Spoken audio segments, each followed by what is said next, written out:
goes on. And so over the last few weeks, we've been highlighting sharks, stingrays, turtles, seahorses, and so many more amazing creatures at that facility. Today, we are going to go onto the bottom of the tank to see a diver in a stingray feeding experience. So we are joined live by Caitlin, an educator at the aquarium, and she's going to tell us a little bit of an amazing story today of what's going on with their stingrays. Thanks so much for joining us today, Caitlin, and take us away. Hi, Jesse. Thank you for having me. So my diver actually is very covered in rays right now. Oh, there he is. So this is actually the bottom of Ray Bay. In previous Explore by the Seat of Your Pants, we've done several spotted eagle ray feedings, which occur at the top. They're actually going on right now. So at the top of this tank, our spotted eagle rays are getting their enrichment and their food. And we do this to distract them so that they don't come down here and steal food from our other rays. I'm just gonna center Steve here a little bit. Perfect. So as I mentioned, yeah, we're at the bottom of Ray Bay. It is the second largest tank we have here at the aquarium. And as you can tell, it is full of stingrays. There's actually 4 species of ray in this tank. There's also 1 species of shark, which I will get to a little bit later. And then there's a handful of other, kind of a random assortment of other fish in this tank. So maybe we can get Steve's attention and just wave to him at some point. We'll get him to say hi to everyone. Now, Steve, during our dive show, is here to feed our larger species of ray. So the ones actually right above his head right now are southern stingrays. Oh, there we go. Hi, Steve. There we go. So if you notice that bucket he has right in front of them, that is full of their food. Today, they are getting some mackerel, some clam, which, spoiler, they actually don't really like clam, but it's good for their diet, so we give them some anyway, and some hake. Now, we also feed them several other varieties. Oh, there you go. Of animal, including some frozen squid, some herring. So we feed them a kind of variety of things in order to make sure they get all the nutrients and all the protein that they require in their diet. Now I'm gonna go through all of the species of stingray in this tank, starting from smallest to largest. So our smallest species in this tank is actually called Cownose Rays. There's one swimming in the center right now. They're these kind of gray, flatter looking ones with the triangular pointed wings. We've got many of them in this tank. We probably have about 40 of them in this tank. We do have both genders, so male and female in this tank. And currently we actually have 2 stingray pups in a small corral upstairs. They're separated from these larger stingrays for a few reasons. They're not very strong swimmers now, so we don't trust them unsupervised in the deep end. So we do try and separate them. But also they're not used to getting fed by hand by our divers. So we have to get them used to that upstairs with sort of some training essentially. And then when they're a little bit bigger and a little bit stronger, we'll either keep them here at the aquarium or we will send them to one of our sister aquariums in the United States. We do tend to trade animals among aquariums to make sure that we keep our genetic populations very separate and that we try and alleviate any inbreeding that may occur. So those are our Cownose stingrays. Now you see sort of in the top left area, swimming away from us, there's actually one of our spotted eagle rays. We have 3 in this tank that were given to us from one of our other aquariums in the US. So right now they are supposed to be getting their enrichment at the top of this tank. However, they are also very fond of trying to steal scraps from the rays that are being fed right now. So that's why you might see them kind of coming down here, seeing what the other rays are getting fed, and then trying to steal a little piece or two. But they are on a little bit of a special diet, so we want to try and make sure that we avoid giving them any food. So you might notice Steve trying to sort of gently nudge them out of the way. Now, the ones that are being fed currently, as I mentioned, are the southern stingrays. They are the ones right at the bottom of your screen right now. They kind of look like a big flat pancake almost. Now, all the southern stingrays that we have in this tank are female. So we've nicknamed them the Southern Belles of Ripley's Aquarium. And they are female for a very specific reason. These lovely gals can have about 10 to 12 pups at a time. And we have about 12 of these southern stingrays. So if they were all to become mothers, we would just have way too many southern stingrays in this tank. So we do that for a little bit of population control to make sure that we're not going to get overrun with our southern stingray babies. Now, if you look right at the top, sort of center in our southern stingrays, you're gonna notice these holes in their head. Those are called spiracles, and that's how our stingrays breathe when they're in the water. So basically it works like a pump. They are able to pump water from the top of their body and then over their gills, which are on the underside of their body. And this is a great strategy for this type of stingray because when they are resting and trying to hide, they actually are very good at burying themselves in the sand. So in order to be successful at that, they need to have a way to breathe without getting sand into them. And that's why they have these spiracles, so that when they bury themselves, basically the only part of them you can see are those two spiracles keeping them breathing. And they're very, very good at it. Oh, Steve's gonna carry a stingray over to us. So there's one of our southern stingrays in Steve's hands right now. If I'm not mistaken, that is Corky. She gets her name from the corkscrew tail that she has, which I can get to a little bit later if you'd like me to touch on that.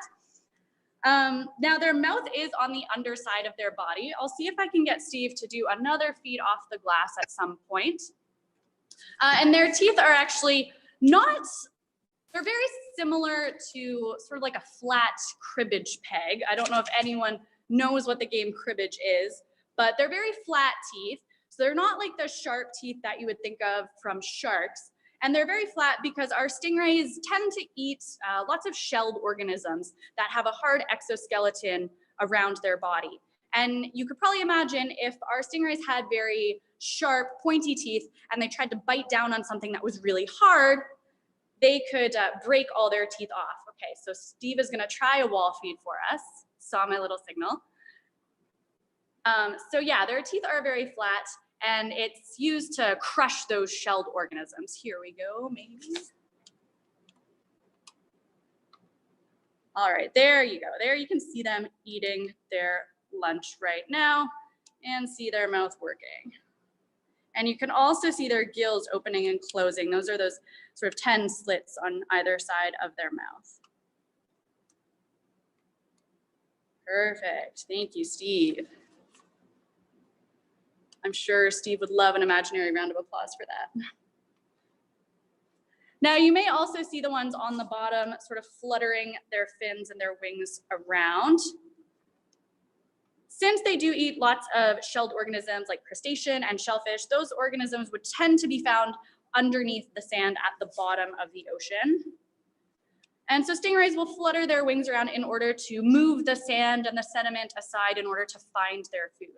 Now, stingrays also have a sixth sense that works very well for this kind of strategy. It's called electroreception. Our sharks have that as well. And what this allows them to do is it allows them to sense small electric pulses. Now, when you move your arms or your muscles, every time your heart beats, that is caused by a tiny little electric impulse in your body. And our stingrays and our sharks can actually sense that. So this is very beneficial for them because it allows them to find those hidden foodstuffs that might be underneath a tiny layer of sand. So they're very, very good at finding their food, even if it tends to be buried and out of sight from the naked eye. So now I can talk about something you're probably all wondering about. Is Steve afraid to be in there with our stingrays? The answer is no. Steve's actually living his best life right now. So our stingrays do have something called a barb. That is the stinging part of a stingray. And despite that, they are very friendly and they're social animals. They're not harmful to our husbandry staff or to each other. So despite the fact that they do still have their stinger or barb, it's actually just a small serrated blade that grows out on the top of their tail. So it's kind of like, if you look at your fingers right now, it's kind of like how your fingernails sit on top of your finger itself. That's essentially how their barb grows in. And their barb is located in different places depending on the lifestyle of the stingray. So in our southern stingrays, the big flat pancakey ones we were talking about, their barb is about a third of the way down their tail. So it's actually not their tail itself, as I mentioned, it sits on top of their tail. And the reason that it's located sort of a third of the way down their tail is because they do tend to spend a lot of time lying on the bottom of the ocean. And you can imagine that if something were to attack them while they were lying on the bottom, it would tend to attack them from above. So this allows the stingray to tense the muscles in their tail and flick it upwards, where their barb would essentially become embedded in the attacker. Now, I do want to mention that, again, they are very friendly, they're very social creatures, and their barb is sort of a last resort defense. And the reason it's a last resort is that when our stingrays do use their barb as a defense mechanism, it actually gets ripped out of their tail, and it takes them several months to regrow that barb. So they don't want to really be swimming around in the ocean without a way of defense for a long amount of time. So they have to be very selective as to when they use that barb. And they're not going to use it unless they feel like it's a last resort for them to escape something that might be trying to eat them. Now, our spotted eagle rays actually can have up to 6 barbs, and their barbs grow in a little bit closer to their body. It actually grows in, same with our Cownose stingrays, right above where their tail meets their body. So it's a lot closer to their body. And this is because they have sort of an open sea style of life. They spend a lot of time swimming, very little time resting on the bottom. So if something were to attack them, it would likely come from behind them. And that way, having the barb located close to their body from behind is sort of the best position that they can use to defend themselves from a predator coming from behind them. Now, here at the aquarium, we do trim their barbs off every few months. As I mentioned, it does regrow every few months, kind of like your fingernails again. It's a very good analogy to think of your fingernails, because that really is what the barb is like. And so we do trim them off every few months. They tend to regrow every kind of 3 to 6 months. So it's a continuous process that we have to keep trimming them off, and then they regrow and we trim them off again. This doesn't actually hurt our stingrays.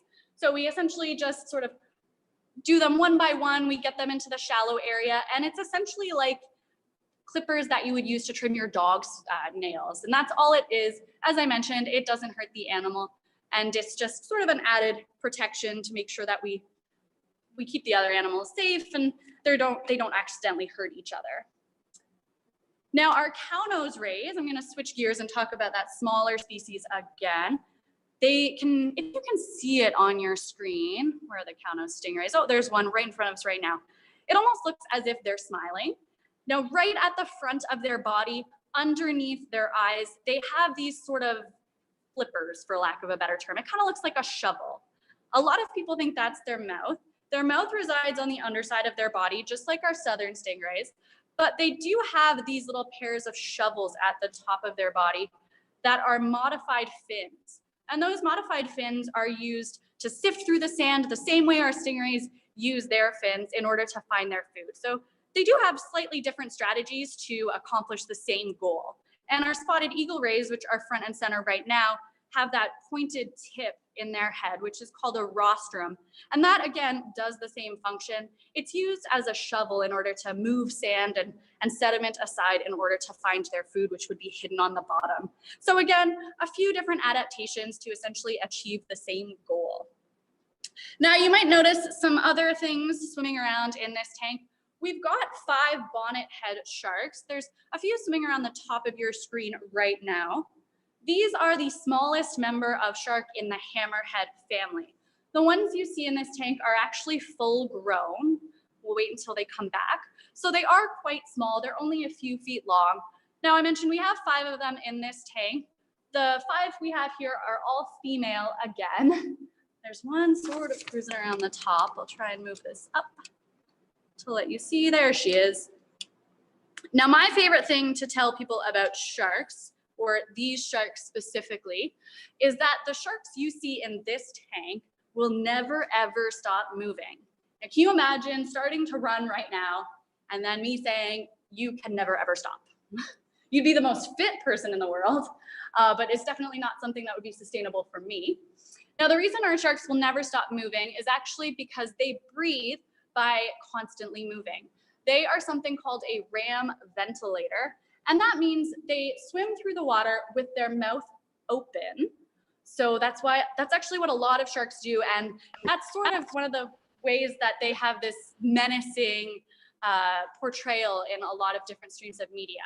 And that's actually how they breathe. So as they swim through the water with their mouth open, water goes through their mouth and it's pushed over top of their gills, where they take out the oxygen they need to power their body. So it's very, very cool to know that our sharks right here will never, ever stop swimming. Even when they're sort of sleeping, they're actually still moving around this tank. They essentially will shut off a half of their brain, but they'll keep swimming around, which is really, really cool to think about them never stopping. Now, if we get into some conservation issues here with the animals that you see in this tank, our sharks are actually, unfortunately, their populations are declining worldwide. And that tends to be a result of a few different things. One of the main conservation issues with sharks is still shark finning and shark fin soup. So unfortunately, humans will catch sharks and remove all of their fins, which are then used in several food dishes. Sorry, So you're there, feeling. yeah, sorry, no worries. You're good, you're set. Perfect, thank you. Now, another issue that actually affects our sharks and our stingrays, especially our spotted eagle rays, which are listed as near threatened right now with the IUCN, is bycatch. And I want you guys to picture a big fishing boat right now at home. Use your imagination, put on your imagination hat, and think of this fishing boat dropping out this massive net into the ocean. Let's say they want to catch some mackerel. And they drop this big net out into the ocean, and when they pull it back in, there's no real way for that net to just pick out the mackerel. So as a result, they tend to catch a lot of things that they hadn't originally intended to catch. And all of this extra stuff is called bycatch. And unfortunately, what happens to a lot of bycatch is those animals do die when they're being pulled into this fishing net. And that's actually what is causing a sharp decline in our spotted eagle ray species populations, is that they tend to get caught up in those large fishing nets and unfortunately don't make it when they're pulled into the fishing boats. Now, you may also notice there's a ton of other fish that you see in here that I have yet to mention. There are some snappers right at the top of your screen right now. There are some look downs, they just went to the top right of your screen. We do have a handful of random species of fish in this tank, including my actually favorite fish in this tank, who is a grouper.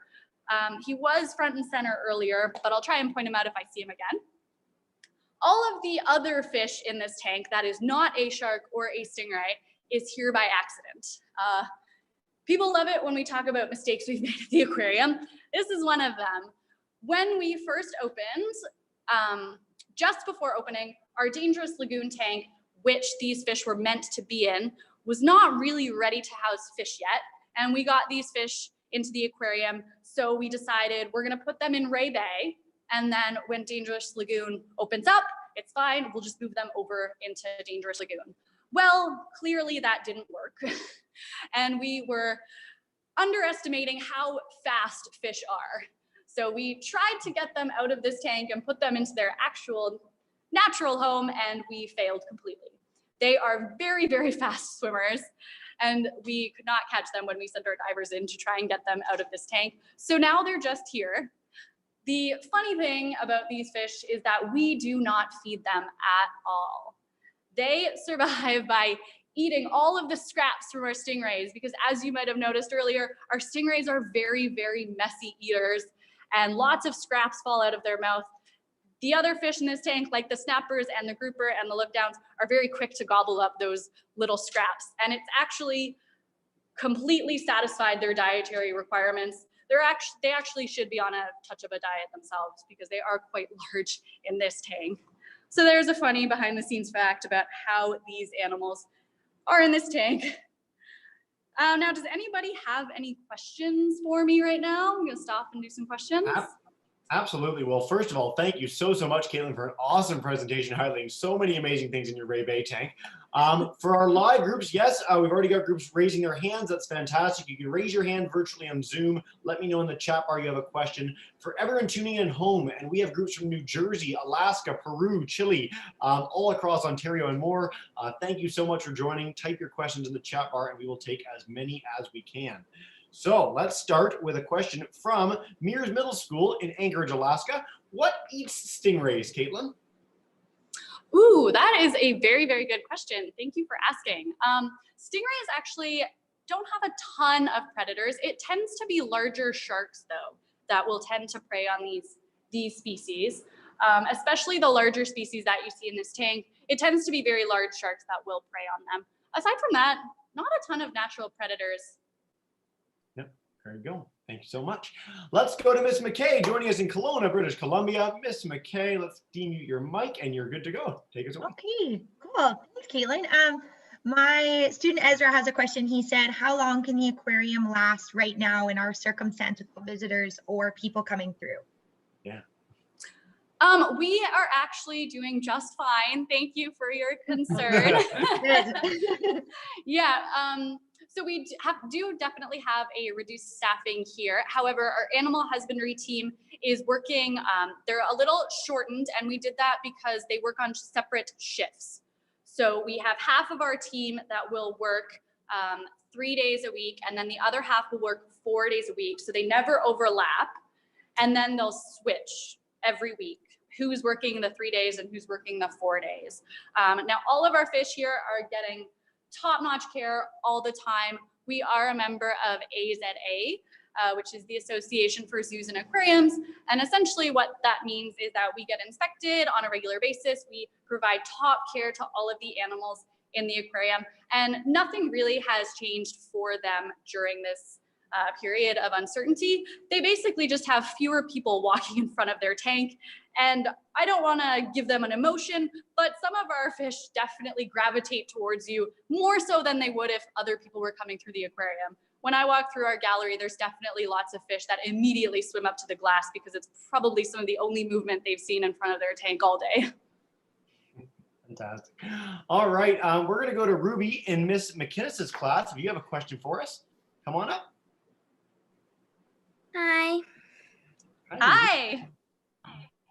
So, are there different, like, what are the huge species? Like, what are the huge species called?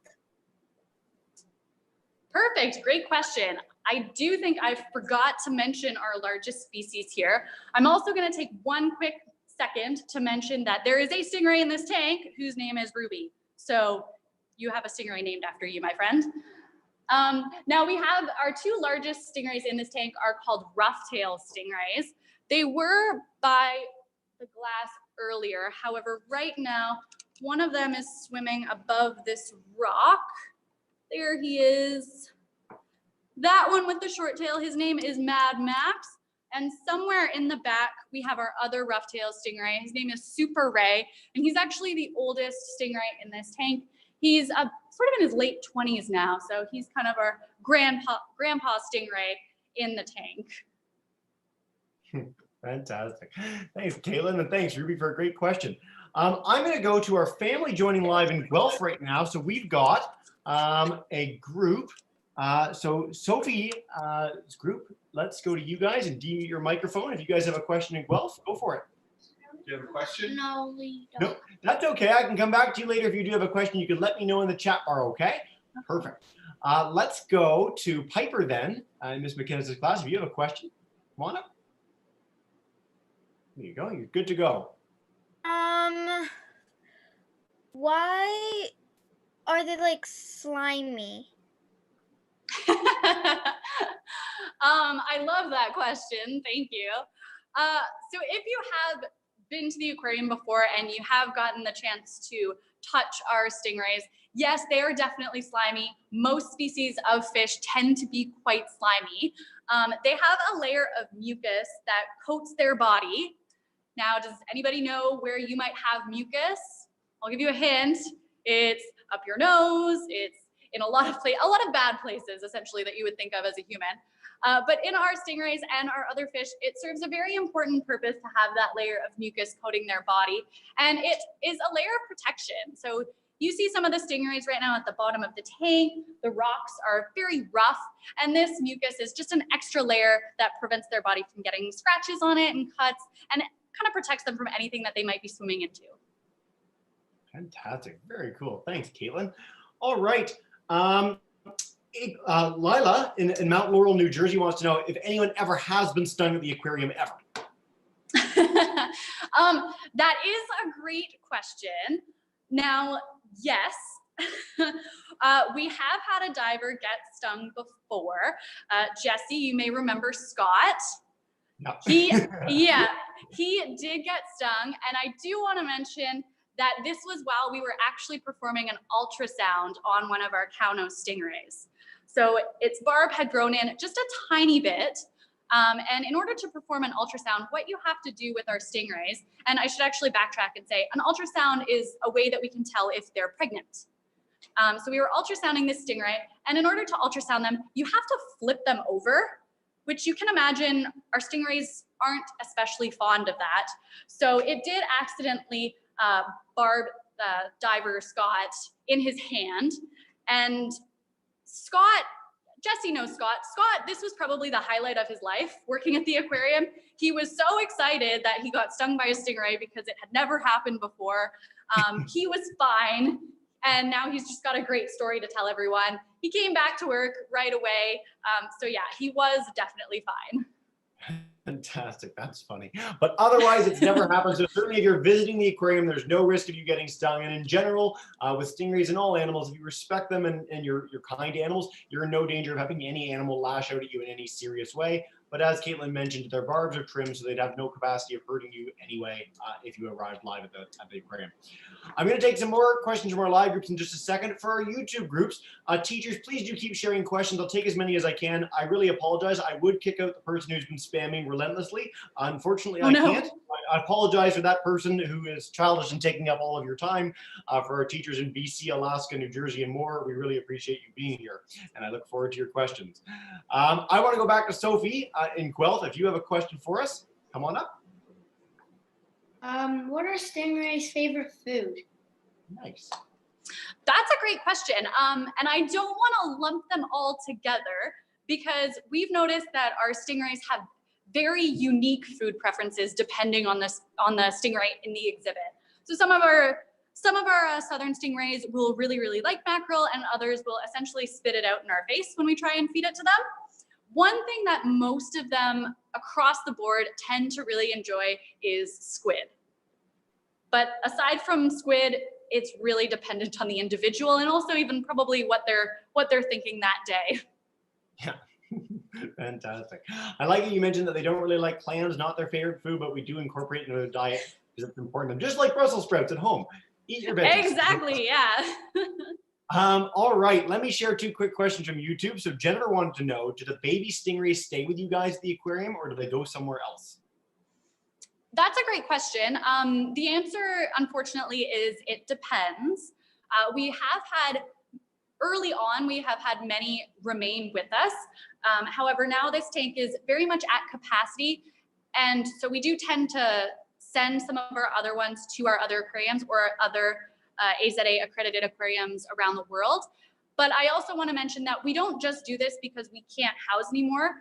It's an important, trading animals with other aquariums is very important to maintain genetic diversity. So it allows us to make sure that the gene pool is as diverse as possible. It prevents any inbreeding and anything that may result in genetic deformities, essentially. Very cool. If you check out some of our past sessions with the aquarium, you'll see some of the baby stingrays in the top, and they're really cute, so I encourage you to check that out. All right, we're going to take 4 more questions. Miss McKay, I'm going to come to you next. If you have another one, go for it. Oh, okay. Sorry, just came in. One of my students says, I was wondering if in a situation would a stingray eat another stingray instead of starving? Ooh, cannibalistic stingray. So it's kind of funny. The answer is probably yes. Yep. Fish tend to not care for their young very much. They tend to release their eggs and kind of just leave. And in many cases, they will go back and eat those eggs. And it would certainly happen in this tank as well. If we were to leave the babies in this tank, some of the bigger stingrays might actually try and eat them. So that's why it's really important that once we notice that we have a stingray that has been born in the aquarium, we get it up top into that corral, separated from the larger animals while it is small and vulnerable. Fantastic. Great question, guys. All right, I'm going to go to Maya and Braden in just a second for our live group. I want to take a question from Claire in Waterdown, Ontario, and she wants to know where these stingrays live in the wild. Ooh, that's a great question. You can find lots of these stingrays in warmer tropical areas. I did hear one of the teachers earlier mention Grand Cayman. I'm just gonna focus this on Herbert for a second. Just swim away. So you do find them in lots of warmer temperate waters all around the globe, really. Fantastic. And that's something we've covered for all our programs. And when you go to the aquarium, if you ever get a chance to go to Ripley's aquarium, you'll find little bio facts of various tanks around the facility where you can learn more about the amazing animals that they have and where they're from anywhere in the world. So great question, guys. All right, I'm going to go to Maya now. If you have a question, let me just come on up and unmute your mic, and you are to go. Oh, you should be. There you go. Yes, you're good to go. Hey, Maya. Do you have a question? Nope. Okay. That's okay. We can come back in a second if you've forgotten or if the mic's not working for whatever reason. We'll go to Braden right now. Braden, do you have a question, man? Let's see. How many people are attacked by stingrays? How many people are attacked by stingrays, Caitlin? Ooh, that's a great question. I actually don't have a number for you. I will tell you that stingray attacks are very, very rare. Most of the time when someone gets stung by a stingray, it's because they've accidentally stepped on them.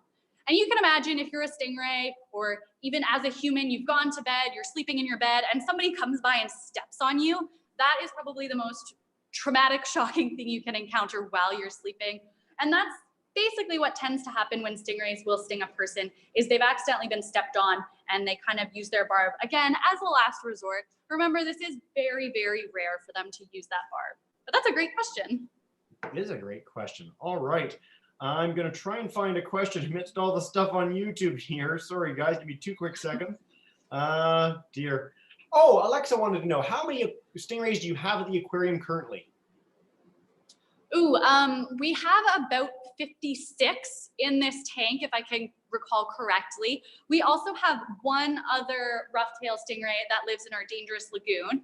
And now those are sort of this species of stingray, but we also have other tanks with rays in it. There's actually a tank behind me with freshwater rays in it too. So we have lots of members of the ray family in the aquarium. Fantastic. All right. We got a question from William online, and then I'm going to come back to Maya in a second.